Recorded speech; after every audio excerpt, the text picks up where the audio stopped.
cyclists passing along a road on the outskirts of the industrial city of Chongqing on North Korea's northeast coast on November 19. Ed Jones, AFP, Getty Images, Tokyo, North Korea, according to the North Korean regime, is a socialist paradise where well-dressed citizens take to the streets to celebrate their spectacular advances in missile and nuclear technology. This was the message that North Korea's propagandists conveyed after a hydrogen bomb test in September and again last week, after leader Kim Jong-un supervised the launch of an intercontinental ballistic missile technically capable of reaching every corner of the United States. The official Korean Central News Agency reported that dancing parties had broken out in the capital and that there was great joy and excitement among government employees and civilians over the launch. It sent out pictures of impressive fireworks displays and soldiers so happy they were hugging each other. But a very different picture of life in North Korea emerged from a British photographer who was permitted to travel along the country's east coast at the end of last month. Ed Jones, a Seoul-based photographer for Agence France Presse, has been traveling to the country since the French news agency opened a bureau in Pyongyang in September 2016.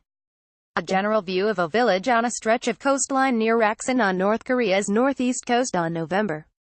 Ed Jones, AFP, Getty Images, AFP and the Associated Press are the only Western news agencies with bureaus in the North Korean capital, and they are subject to strict conditions about where they can go and what they can capture. North Korean authorities also like to take journalists around during the summer, when the skies are bright and the rice paddies lush. This makes Jones's November 20 to 25 trip all the more surprising.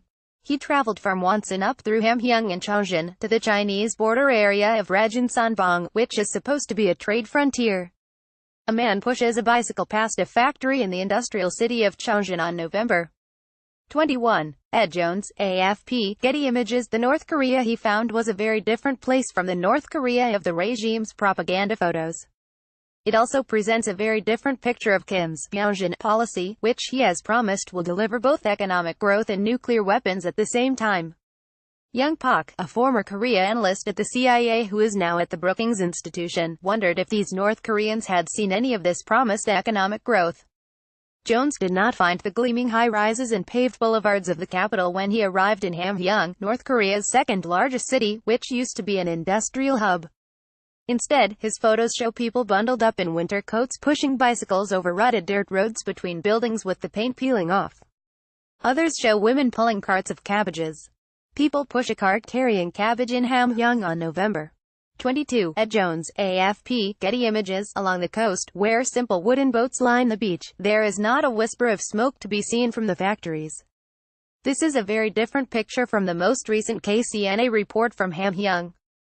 The Moranbang Band, an all-female musical group, performed in Hamgyong in October. The state news agency said that it performed songs for the local audience that impressively show the delight and optimism of the Korean people who are glorifying their dignity as independent people enjoying a worthwhile life under the care of the Communist Workers' Party.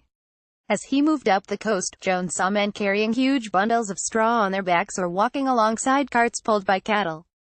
Man guides a cart along a track near Riwon on November 22. Ed Jones, AFP, Getty Images. In Kimchake, once known for its port and its ironworks, Jones's photos show the smokestacks again idle, and not a single vehicle is seen on the roads. In one apartment building, the windows are covered with plastic and the tiles are loose on the roof. In other photos, children, teenagers at the oldest, pull carts along dirt roads.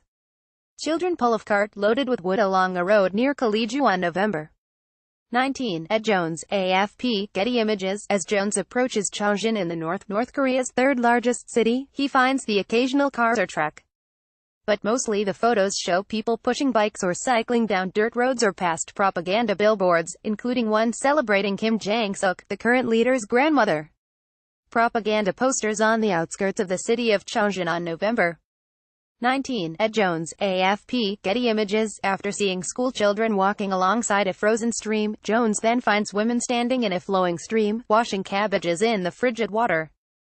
Children walk on a frozen river near Raksan on November 21. Ed Jones, AFP, Getty Images. People wash cabbages in a river near Raksan on November 21. Ed Jones, AFP, Getty Images. When he makes it to Rajan-Sanbong, or Razan as it is known, Jones finds some uncompleted high-rises, a crane still in place, and more cars and trucks.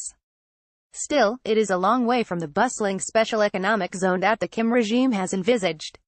A general view of a public square in Razin on November 21. Ed Jones, AFP, Getty Images.